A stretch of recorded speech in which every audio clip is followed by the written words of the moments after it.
Now that experience with the Homelite has me wondering whether or not this saw right here, which also has that separate tank, for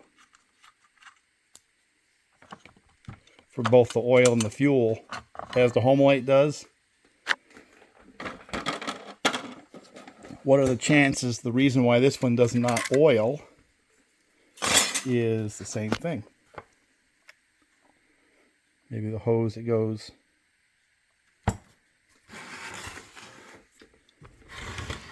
Oh, it's dumping gas. Oh, it's dumping out the cap there. Huh. Well, interestingly enough, the Husqvarna has its own set of kludge. Well, I guess it's not surprising. This was kind of that intermediate model. But notice how they have their air box, but it's covered by one cover. And then you have the filter cover on top of that. So yeah, it's enclosed, but and instead of having a boot, it's got that old Husqvarna block. Now the boot is actually on the Homelite, I think, an advantage in that it doesn't transmit heat to the carburetor, where the screws right here that go all the way into the cylinder do. That's a path for heat to come out. So +1 to the Homelite on that one. But the overall amount of metal that's in this saw as compared to the Homelite's not even close.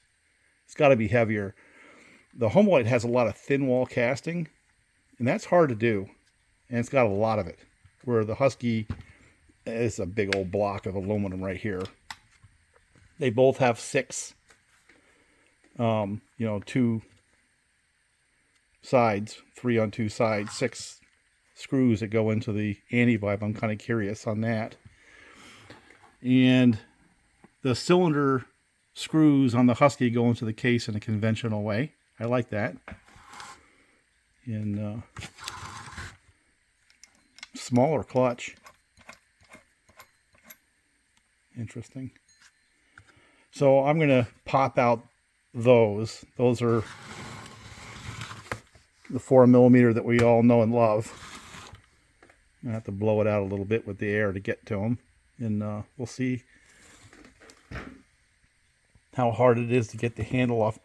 I'm thinking it may be just a little bit easier, maybe, because of the way Husky has the throttle kind of separate. Instead of having the rod go from the carburetor right to the handle, it's kind of got this intermediate thing in here. See it? Where there's a lever that the handle uses to push down that operates the throttle. So we'll see. I released the fuel line. I'm sure that's going to be a problem. Oh, maybe not. Looks like a big hole. It'll go right down through. So we'll see. Well, I'm going to render a guess that the reason why this thing doesn't oil has something to do with that. Now that line goes down inside there, but also is up in behind the muffler. So basically I'm going to have to pull the muffler off in order to get to it. So if I can find one of these lines, I could probably get this thing back into working order pretty quick. And it did come apart much more, much tougher. Much tighter fit. And the other thing I figured out is why gas keeps dumping. There's a hole. And somewhere around here, my guess is, or at least there was, a tank vent that went into that hole. Oh, there it is. Yeah. So we got issues. Well, I was digging through the pile, and I do believe that this is the actual oil line that's supposed to go in there. You see that molded spot right there that fits in here? My God. Now this came from Bob years back. It's been sitting in the bottom of my toolbox quite some time. But so I may be able to get this thing running too pretty quick. Have to do something with that. I think what I'm going to try to do is stick in a molded fuel line in there and then just put a filter on it, let it bounce around. You know, even if I didn't have this, I think I could cob something together by taking, you know, like a larger hose that has a slip fit or interference fit to that diameter and stick a smaller one through it, make like a grommet. I think I could make something work. We may have to do that on the 285. We will see. But I do believe that even though this is what's required, I think I can come up with something that would work. So I put in a new line. And I noticed on this one, it was one of the older pumps with the 2 lines. This is what was in there, which is why it wasn't getting any oil. I'm hoping it'll still work. I don't know what I need to do with that. It's plugged. I think I'm just going to run it and see what happens. You also see I got I don't know if the block was that way or did that get cracked. The 285 is too far gone. I can't do anything with it. What I found was the plug wire had been wrapped in the flywheel, but also a big chunk broke out of the case. And there was a bunch of fins broke. But that pretty much takes it out of the running. I'm not going to go any further with that one. See, somebody cut the buck and spike off of this one. And I'm not quite sure how I'm going to deal with that just yet. Maybe I'll try to salvage the buck and spike on the 285 and set it on here instead.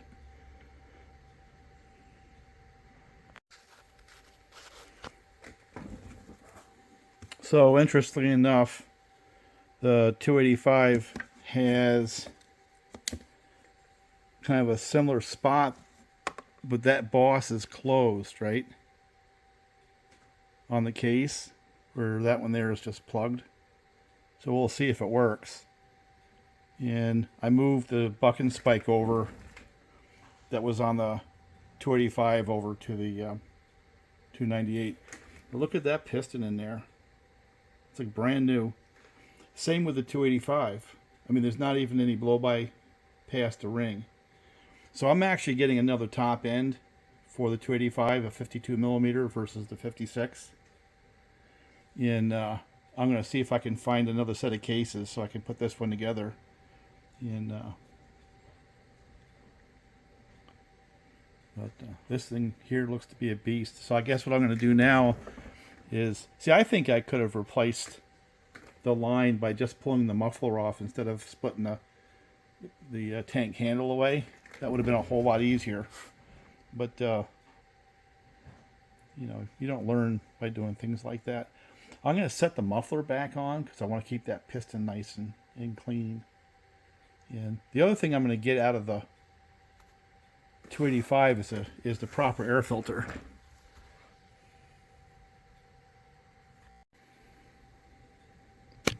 See that right there? That's kind of like the tank vent. And I saw this thing laying on the floor. I couldn't figure out what it was. Now I know what it is. That's basically the seal between the gas tank and the tank vent. So that's obviously not going to work anymore. So I need to come up with a way of venting that tank. You know. And I was wondering if I can do something with like a steel fuel line or something like that. Come up with something I can jam in there. Then maybe poke through the top and put a filter on. Or maybe just stick something like this in here and put a filter right on it. So I pop that thing out and that reveals a big hole. Right? This is the best I could do. Took a fuel line and put a filter on it. I'll put it up into the air box and see if I can make it fit in there somewhere. Yeah, you probably don't want to run the saw on its side, but you know, maybe it won't matter. And yes, there's a right way and a wrong way to put this thing on, because you pretty much have to bring it in straight from the back so that the throttle right there can go through the hole that eventually goes up and hits that roller. And you got to get your lines through, like the fuel line has to come through the air box and stuff like that. So yeah, and then I'm going to have to take a screwdriver and make sure that they slide into their spots. I mean, it's not that terrible, but it's not quite as easy as the Homelite was. But you know,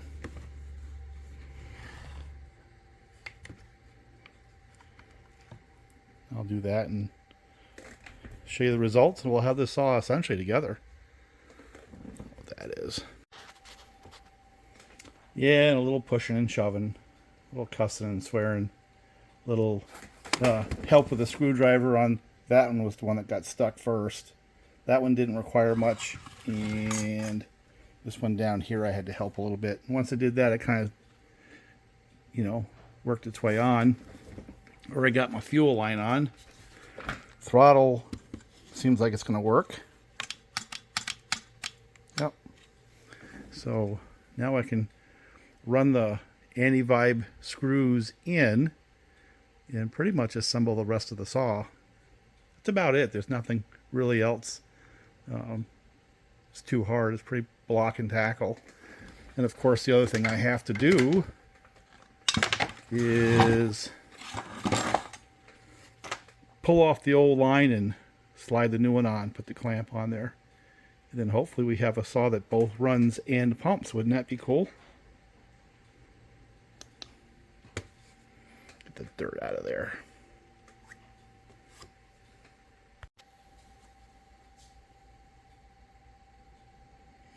Yeah, you can do that by just pulling the muffler. You don't have to pull the handle. And don't forget, right down in there, there's another screw. There's 3 aside. 1, 2, 3. And then over here, 1, 2, 3. Just same number of mounts the Homelite had. Difference is the Homelite, you do have to pull the handle to change that oil line, but the Husky you really do not. So I went and put it pretty much back together. You got these 3, and I have them all 4mm hex. Same with these, the same size, a little longer, and of course these right here. So the size of this screw for the muffler is exactly the same length as the one for the anti-vibe. I thought that was pretty cool. But they all use the 4mm Allen wrench, right? The only thing that doesn't so far is those 2 muffler bolts and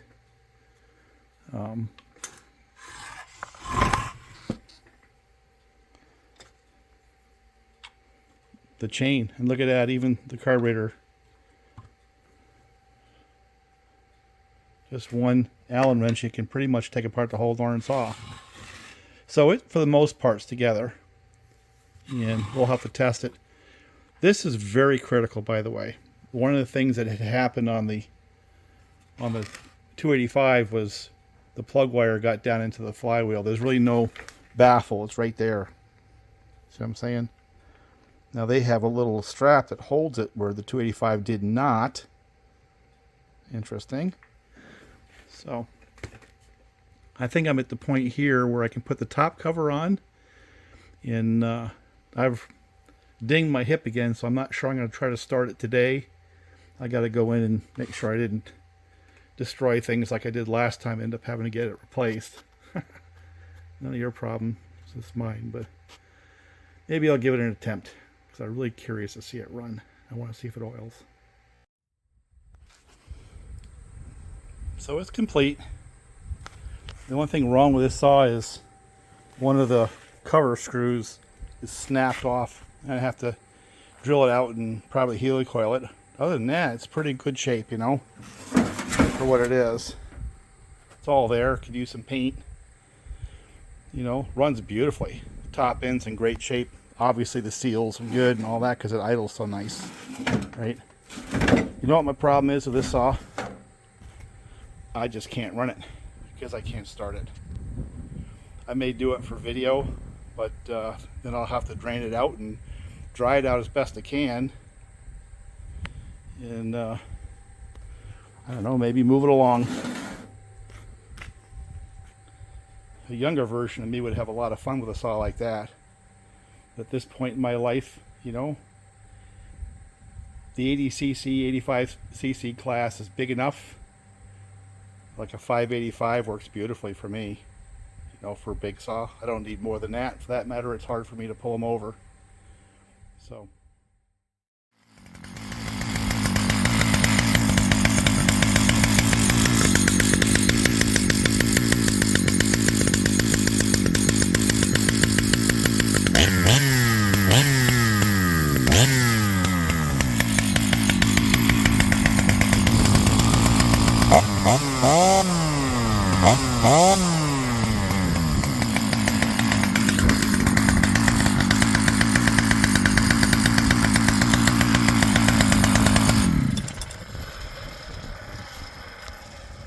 Yep, that's a running saw right now, and it's oiling too.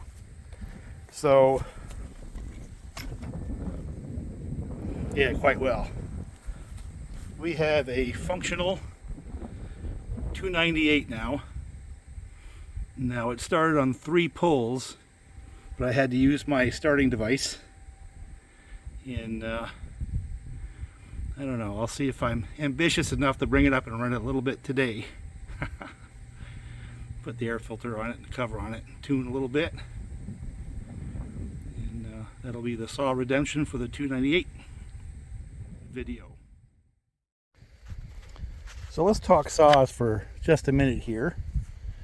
I have the Homelite. That's a 540 from the late 1980s. They made them right into the 90s. It turned from a 540 into a much more developed version of itself called the 8800. And I bagged on the saw pretty hard when I first was looking at the design features. There's a bunch of things I just don't like about it. And one of the things is it has sort of a plastic flimsy feel. But when I ran it, it ran pretty good. You know, I just had to tweak the carburetor for a little bit. And once I had that figured out, it turned out to be pretty stable. You know, I ran it for a couple of tanks. I did a video on it. And yeah, it's not going to win any races in, you know, that CC class, right? But I could start that in a normal way. Then we have this one right here. It's a 298. Yeah, maybe a little earlier design. You know, I think these were sold a little bit later. These are a little bit earlier in the 80s. And it's a derivative of the 285, same basic chassis, separate tank handle. It has both the oil and the gas in it. Now, I happen to like the fact that I could just remove the muffler and change that one oil line. It was pretty quick. We're on the Homelite. I had to actually separate the handle out to get to the hoses. Both of them failed in the same way, right? But there was a lot of similarities, the way they were mounted, the anti-vibe, the 6-point anti-vibe, right? I mean, there's a lot of things that were similar in design. This had some steel-like features, but you know, that kind of misses the point, and I think that's where I want to get to with this, is a lot of like the reviews will focus on that, and then they'll go cut a few cookies and say one's faster than the other and all that. But I think today is kind of like a case in a point for me. Obviously, my 585 makes more power than both. Well, that's not obvious, but it does. Even though that one's approaching 100 cc's. That thing makes really good solid power. And because of the primer, because of the compression release, I can usually pick that up, snag it underneath my knee like I normally do, and have it started within 3 or 4 pulls and not pull my muscles out of my shoulder. It just starts, it runs, you know, and it doesn't leak a lot, and it runs good. And even though it's a carbureted saw, the design seems to be good enough that I really haven't had to tweak the carburetor like I expected to, because most of the carburetor designs of the past, you had to tweak the carburetor to match the seasons. That one there, pretty much, it just runs. But things like the compression release, the primer bulb, the chain brake where it's supported on both sides instead of just a paddle type thing, and the fact that it's a little bit lighter than, well, actually it's quite a bit lighter than that big old lunk of aluminum. This one here, believe it or not, it's about the same weight. I'm going to guess that's going to be in the 16-pound range, and so is that, you know, in terms of their weights. 15 and a half, 16 pounds. They feel about the same. Now, if I was to rate these saws for me, I have to tell you, I dread this one right here. I really am dreading it. Trying to get it started. And God forbid it stalls and I can't get it started because it's flooded. That issue alone means that 298 probably won't be used very much, and it may be trade fodder, because I just simply dread trying to run it. It's just too freaking hard to get it started, and it doesn't run that much better than either of these other two saws where it's worth the effort to try to get the damn thing running. And the point is that a lot of the metrics people use to measure saws, they try to put numbers to them. You know, it's a faster cookie, it's lighter, it's this, it's that. And you've listened to my channel, those who have subscribed know that I just, you know, I don't subscribe to that. I think the times, cookies and stuff like that, power is just one of many things that make a saw easy to live with, and that whole concept with life of the saw. Well, that 585 is real easy to live with, and it's reliable, and it's supported, and it doesn't leak anywhere, and it runs, and it runs. But you know something? Once I got this sorted out, it's not that bad to live with either, even though I don't think it's going to be anywhere near as durable as these other two. Day-to-day life of that thing's just not that bad, just because it starts easy. Just simply because it starts easy. And it's not that heavy. It's got a real goofy handle. You know, it makes... I don't know, it doesn't make 88cc type power to me. It's more like an 80cc saw in terms of the way it makes power. But it's nice, easy power. And I found that when I get the bar completely buried, like when I'm noodling, it sort of settles down to a little low RPM and just pulls. So the way it was designed was for that, not for, you know, high speed, high RPM type running, just for kind of lower RPM, kind of like the old Homelites. And the other thing that kind of detracts from this saw is the fact that the bar is a Homelite mount. So if you have Homelites, that's kind of like a natural extension into the modern era, kind of. Although it's a little cheesy and the plastic is brittle and stuff like that. But you can make that argument. It's certainly easier for me to deal with in my 925. But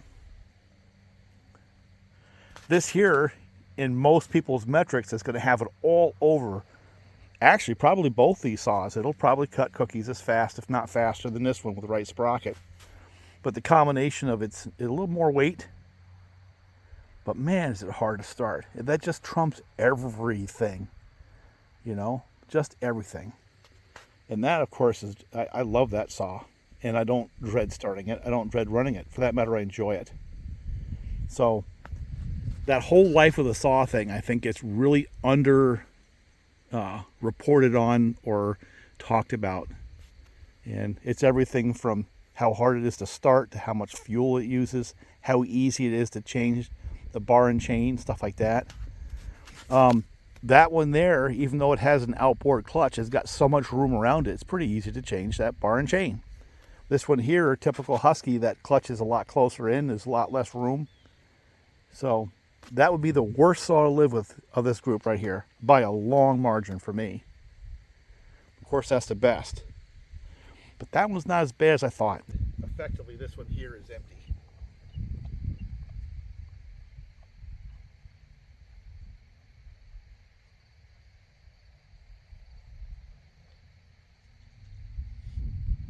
This series of saw, for me, is the gold standard of big saws. You know, I happen to like the 395 series too, but this one here, it really trumps it off.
actually runs pretty good. It's a little finicky, but I suspect part of that is the diaphragms in that carburetor are all dry, so they have to get wet and, you know, start being pliable. But you can tune it. It's very responsive.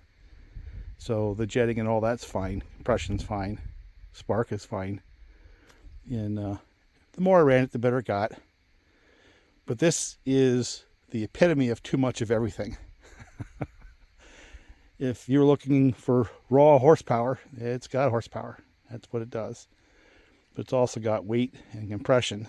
And the combination of the two make it where I'd rather have something with less horsepower. I'd even pick the Homelite over this one to do work, just simply because I can start it and restart it, and it weighs probably a pound less, if not more. And it's a cool saw, don't get me wrong. But this is one of those things where you run it once in a while. And as time goes on, those times will get fewer and fewer simply because I can't start it. And that's the bottom line. What good is it if I can't use it? You know? So that's my take on that saw. Take the self-pity out of it and look at it from a design. That thing's a solid design right there. You know, Husky knew what they were doing. Younger folks can start that. But it's, you know, past the test of time. It's an old design from the late 70s into the 80s. You know, pumps, runs, the cylinder design, the porting, the power, all that is just, you know, excellent for what it is. Just big, powerful old saw. But, so that's one metric. But when you comes time to what saw do you want to put on the back of the tractor or on the back of the truck to go work with, not that one. That's the bottom line. But I'll take that Homelite. So anyway, talk to you later.